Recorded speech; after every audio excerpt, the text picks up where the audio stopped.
باری اعوذ باللہ من الشیطان الرجیم بسم اللہ الرحمن الرحیم. باری تعالیٰ کا وجود یعنی ایگزسٹنس جو ہے اس کی ذات یعنی ایسنس کا عین ہے یعنی آئیڈینٹیکل ہے. یہ جمہور کا موقف ہے. وجود کو صفات ذاتیہ میں شامل نہیں کیا جاتا بلکہ ذات قرار دیا جاتا ہے. جمہور کا یہی قول ہے. اب یہ کہ جو وحدت الوجود کے قائل ہیں ان میں سے اکثر کا یہی مذہب ہے کہ غیر اللہ کا وجود جو ہے وہ باری تعالیٰ کے وجود یعنی غیر اللہ باری تعالیٰ کے وجود سے موجود ہے. اس کی نفس ذات میں غیر اللہ کے وجود نہیں ہے. یہ پوائنٹ نوٹ کر لیں. لیکن مثلا اگر میں موجود ہوں تو میرا وجود نہیں ہے. موجود ہوں, اللہ کا غیر ہوں, اس کی صفات کا غیر ہوں, لیکن میرا وجود نہیں ہے. موجود ہونے کے لیے ایک وجود کی ضرورت ہوتی ہے. وہ وجود کیا ہے؟ ذات باری کا وجود ہے یعنی عین ذات باری. لیکن مغایرت ہے اور غیر مغایرت ہے, عینیت نہیں ہے. ہاں اگر کوئی کہہ دے کہ انسان کا وجود باری تعالیٰ کا عین ہے تو اس کا مطلب یہ ہوگا کہ انسان کا وجود انسان کا غیر ہے. یہ ساری باتیں نوٹ کرنے کے بعد وجود کے بہت ڈفرینٹ تشریحات ہیں. یہی وجہ ہے کہ اب تک فیصلہ نہیں ہو سکا کہ شیخ ابن عربی کا اصل مذہب کیا ہے.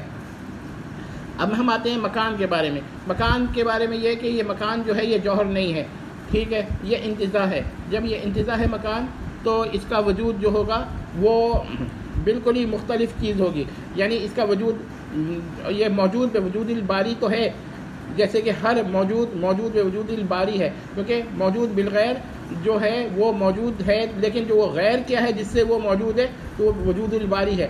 تو اب آپ یہ دیکھ لیں کہ باری تعالیٰ جو ہے اس کو ہم ہر شے میں موجود نہیں کہتے. مکان میں کیوں موجود کہتے ہیں؟ مکان میں اس لیے کہ مکان جو ہے انتزاع ہے, تو انتزاع کے لیے ایسے الفاظ بعض علماء جائز سمجھتے ہیں. لیکن اس کا یہ مطلب نہیں ہے کہ باری تعالیٰ مکان میں حلول کیے ہوئے ہے, وہ تو لا مکان ہے اور نفس کے اعتبار سے کسی مکان میں نہیں ہے.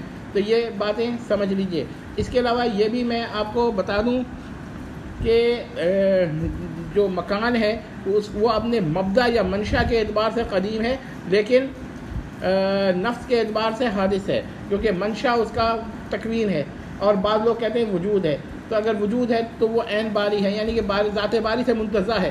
تو کوئی مسئلہ نہیں ہے اس میں, کیونکہ ہر شے بالآخر ذات باری سے ہی منتزع ہوتی ہے, ہر حادث. تو یاد رکھیے گا. لیکن اس کا یہ مطلب نہیں کہ مکان عین باری تعالیٰ ہے یا باری تعالیٰ عین مکان ہے. مکان کی جمع امکنہ ہے, یعنی کہ جب ہم کہتے ہیں خدا ہر جگہ ہے تو اس کا مطلب ایک یہ بھی ہوتا ہے اللہ موجود علی کل مکان, فی کل مکان نہیں, علی کل مکان. لیکن اگر فی بھی کہہ دیں تو اس کا مطلب یہی ہے تعلقات سے, یعنی اچھا. اس کے علاوہ بعض لوگ احاطہ پہ بحث کرتے ہیں. احاطہ صفت فعلی ہے, اس کا بھی منشا یا مبدا تکوین ہے. تو احاطہ اگر جس سے متعلق ہوگی صفت تو اس سے کیا ہوگا, اس پہ باری تعالیٰ کو محیط کہا جائے گا.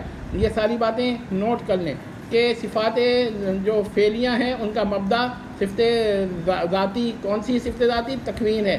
اور صفت ذاتی جو ہیں وہ جمہور جو متکلم کے طرف رجحان یا فقہ کی طرف رجحان رکھتے ہیں ان کے نزدیک لائن والا غیر ہے, اور جو فلسفے کی طرف رجحان رکھتے ہیں ان کے نزدیک عین ہے. یہ ساری باتیں آپ کو بتا دیں. اس کا مطلب کیا ہوا کہ آپ لوگ اس مسئلے میں تشدد نہ کریں. اور ایک قول تو یہ بھی ہے کہ انتزاع جو ہے تکوین کی وہ استوا بھی ہے, اور وہ کس سے متعلق ہے؟ وہ عرش سے. اور مائیت اور احاطہ یہ انتزاع ہیں تکوین کی, اور یہ کس سے متعلق ہیں؟ یہ ہر شے سے. تو یہ اور ذات باری فی نفس ہی لا مکان ہے, مگر اس اعتبار سے ہر جگہ اس کو موجود کہا جاتا ہے, موجود علی کل مکان یا موجود فی کل مکان, مگر اس کی تشریح کر دی گئی ہے. تو آپ لوگوں میں سے یہ کوئی نہ سمجھے کہ قدیم اور واجب الوجود بالذات جو ہے وہ حادث کے اندر موجود ہو گیا یا ہر حادث میں, کیونکہ ہر مکان حادث ہے, اور جمی حوادث جو ہیں ان میں بعض مکانات ہیں کیونکہ بعض غیر مکان بھی ہیں. تو یہ ساری باتیں آپ نے نوٹ کرنی. اس کا مطلب یہ ہوا کہ علماء دیوبند پر یہ بہتان لگانا ہے کہ وہ جہمیہ مذہب پر ہیں سراسر باطل ہے. اور ہم یہ بھی کہتے ہیں کہ لامک یہ جو باری تعالیٰ کا مکان جو ہے یہ غیر معلوم ہے, لہذا ہم نہیں کہہ سکتے کہ یہ حادث قدیم ہے. جس کا مطلب یہ ہوا کہ ہمیں نہیں معلوم کہ جو سائل ہے وہ کس اعتبار سے بات کر رہا ہے. اگر وہ ذات باری کے منشا مبدا کے اعتبار سے بات کر رہا ہے تو وہ قدیم ہے, اور اگر وہ انتزاع کے اعتبار سے بات کر رہا ہے تو وہ حادث ہے. والسلام.